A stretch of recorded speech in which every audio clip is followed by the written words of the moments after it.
Hello बच्चों, welcome back in my YouTube class Anka education hub और मैं हूं पूनम कौशिक। तो चलिए शुरू करते हैं हमारी आज की क्लास को। आज बच्चों हम सीडीपी में देखने वाले हैं कि जो हमारे विशिष्ट बालक हैं उसमें आज हमारा एक लास्ट टॉपिक है बाल अपराधी बालक।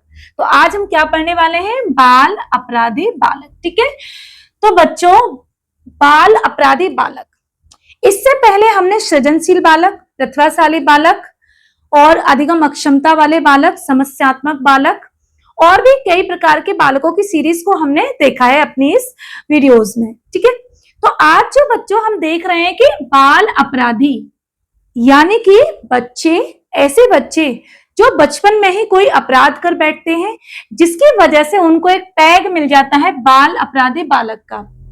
ये अपराध वो क्यों करते हैं? उनके उस समय अपराध करते वक्त उनकी चिंतन, मनन, मस्तिष्क में क्या कुछ भी उन्हें ऐसा महसूस नहीं होता कि जिससे कि उन्हें डर लगे कि मुझे ये काम नहीं करना है? और अगर उनको ये अपराध करते वक्त डर नहीं लग रहा है तो क्यों नहीं लग रहा है?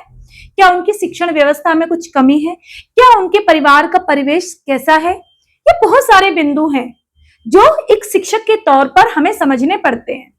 ठीक है, जब तक आप क्लास में अपने बच्चों की दिमाग की साइकोलॉजी को नहीं समझ पाओगे, आप अपनी क्लास में 2 मिनट भी टीचिंग नहीं कर पाओगे। एक अच्छे शिक्षक की विशेषताओं में ये मुख्य मानी गई है कि आप बच्चे की प्रतिभा को, उसकी समस्या को, उसकी सृजनशीलता को, उसके चिंतन मनन को आप समझें, तो आप एक अच्छे शिक्षक बन सकते हैं और शिक्षण कार्य आपका सुचारू रूप से चल सकता है। तो बच्चों हम देख रहे थे कि बाल अपराधी का मतलब यह है कि अगर कोई बच्चा 18 साल से नीचे है और वो कोई ऐसा काम करता है जो कि हमारे समाज में मान्य नहीं है, तो वो किसकी श्रेणी में आ जाता है? अपराध की श्रेणी में आ जाता है। किसकी श्रेणी में आ जाता है बच्चों? अपराध की श्रेणी में आ जाता है। अब सवाल ये बनता है कि ऐसे कौन से नियम कानून है जिन्हें बच्चा फॉलो नहीं करता? तो बच्चों हमारे देश का संविधान है, उस संविधान के हिसाब से हमारा देश चलता है और उस संविधान के अलावा भी जिस समाज में हम रहते हैं, वर्ग, मोहल्ला, गांव, सिटी, नगर, कस्बा, कॉलोनी, जिसमें भी हम रहते हैं, वहां पे रहने के कुछ ढंग, आचार, विचार होते हैं। लेकिन जब कोई बालक, लड़का या लड़की, ऐसा नहीं है कि लड़का ही अपराध करते हैं, आज के समय पे देखा जाए तो लड़कों से ज्यादा लड़कियां अपराध कर रही हैं। तो दोनों ही बच्चे किस वजह से वो अपराध कर रहे हैं? आखिर वो नियम कानूनों को क्यों नहीं मानते, जिसकी वजह से अज्ञानवश उनसे ये अपराध हो जाते हैं और उन बच्चों को ये बाल अपराधी का टैग लग जाता है। तो इस क्षेत्र में बच्चों जो सीजर लाम्ब्रोसो हैं, ये इस शब्द के क्या माने गए हैं? जनक माने गए हैं। यानी कि सीजर लाम्ब्रोसो बाल अपराधी बालक के जनक माने गए हैं। उन्होंने इस क्षेत्र में बहुत काम किया है। इसके अलावा एक और नाम आता है इस टॉपिक पे, हेडफील्ड कहते हैं कि बाल अपराधी कैसे बन रहे हैं। तो वो कहते हैं एक शब्द में कि असामाजिक व्यवहार अगर बालक करता है तो वो बाल अपराधी बालक बनता है। इंग्लिश में अगर देखें तो हम जुवेनाइल डेलिक्वेंसी चाइल्ड। ठीक है, असामाजिक व्यवहार यानी कि ऐसा व्यवहार, ऐसा बिहेवियर जो मुझे किसी के द्वारा किया गया अच्छा नहीं लगा, या उसने मेरी निजता को अपमानित किया, या उसने आपकी निजता को अपमानित किया, या कोई ऐसा कार्य किया जो उसे नहीं करना चाहिए था। तो ये सारी चीजें हमारे असामाजिक व्यवहार के अंतर्गत आती हैं। ठीक है, बाल अपराधी बालक हो गया, इसके जनक हो गए। और बाल अपराध कैसे हो जाता है? एक असामाजिक व्यवहार के द्वारा ही हो जाता है।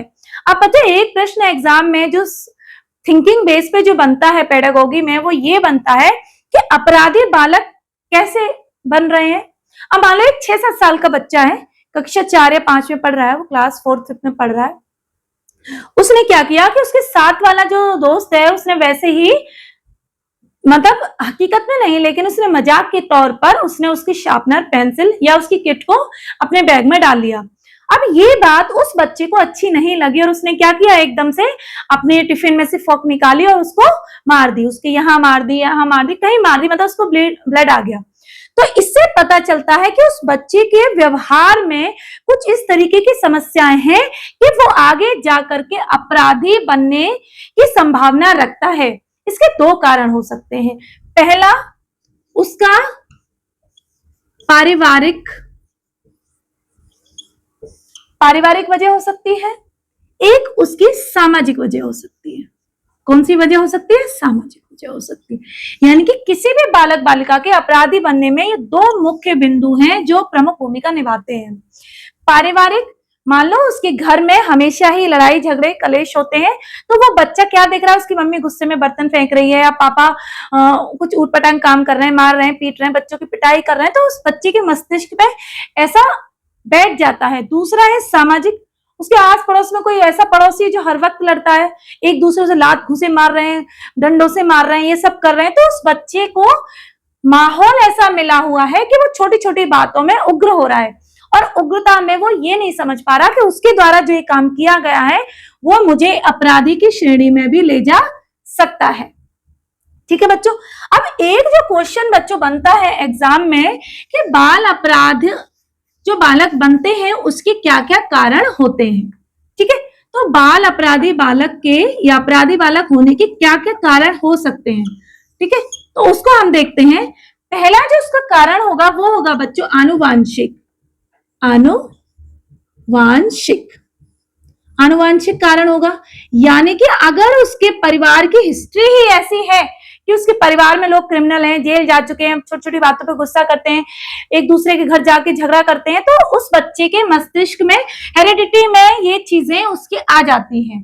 ठीक है, दूसरा मैंने आपको बताया कि सामाजिक परिवेश ऐसा हो सकता है, सामाजिक कारण हो सकता है उस बच्चे के अपराध बनने में कि कोई बच्चा गरीब है, या मान ले एग्जाम्पल देती हूँ, मान लो कोई बच्चा काला है, 10 बच्चों का ग्रुप है, उसमें एक बच्चा काला और बाकी सारे बच्चों का रंग साफ है, तो कई बार क्या होता है उस बच्चे के अंदर कलर को लेकर अपने अंदर से हीन भावना बन जाती है, और मान लो वो बच्चे उसका मजाक नहीं भी उड़ा रहे हैं, किसी नॉर्मल बात पर भी वो ये समझ सकता है कि ये मेरे रंग की वजह से मेरा मजाक उड़ा रहे हैं, तो वो बच्चा क्या करता है, मन ही मन उन बाकी बच्चों को चोट पहुंचाने की कोशिश करता है, सोचता है कि मैं इनको ऐसे करूंगा, मारूंगा, पीटूंगा।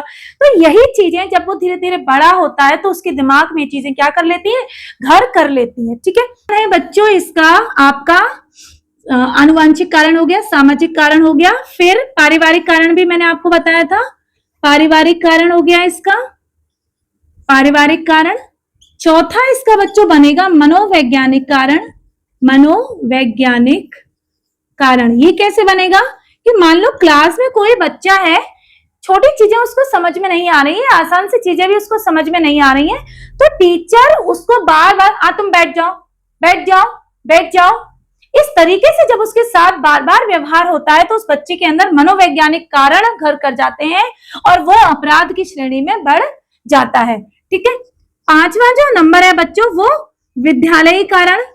विद्यालयी कारण जैसा कि मैंने अभी आपको एग्जाम्पल में बताया, मनोवैज्ञानिक वाला वो घर परिवार, सगे संबंधी, मित्र मंडली कहीं भी हो सकता है, खेल के मैदान में भी हो सकता है, और विद्यालय का जो मैंने अभी आपको बताया या कलर वाला उदाहरण जो मैंने आपको दिया। ठीक है, इसके बाद जो बच्चों है हमारा वो बनता है हमारा शारीरिक कारण। शारीरिक कारण जो कलर वाला बताया था वो भी इसी में आ जाएगा, शारीरिक कारण। बच्चा चलने फिरने में असमर्थ है या हाथ की वजह से वो कुछ कर नहीं पा रहा है तो उसके अंदर हीन भावना बनती जाती है और वो हीन भावना ही अपराध को जन्म दे देती है।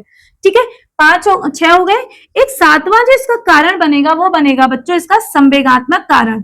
संवेगात्मक कारण यानी कि ऐसा जो बच्चा होता है वो अपने संवेगों पर नियंत्रण नहीं कर पाता, किसी को मारना शुरू कर रहा है तो मारते ही जा रहा है, मारते ही जा रहा है, मारते ही जा रहा है। वो यही नहीं सोच पा रहा कि उसको लग जाएगी या उसकी छोटे से मजाक की वजह से उसको फौक मारे जा रहा है, मारे चाहे उसकी जान निकल जाए।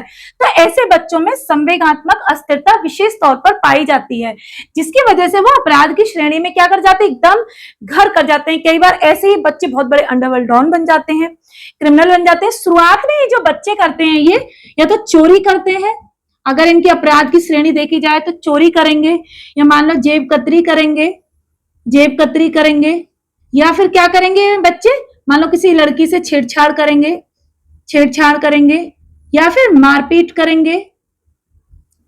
ठीक है, मारपीट करेंगे, या फिर हथियार से, कई बार क्या करते हैं, घर में कोई हथियार रखा है, गन है, कुछ है, तो वो हथियार से भी किसी की भी जान ले सकते हैं।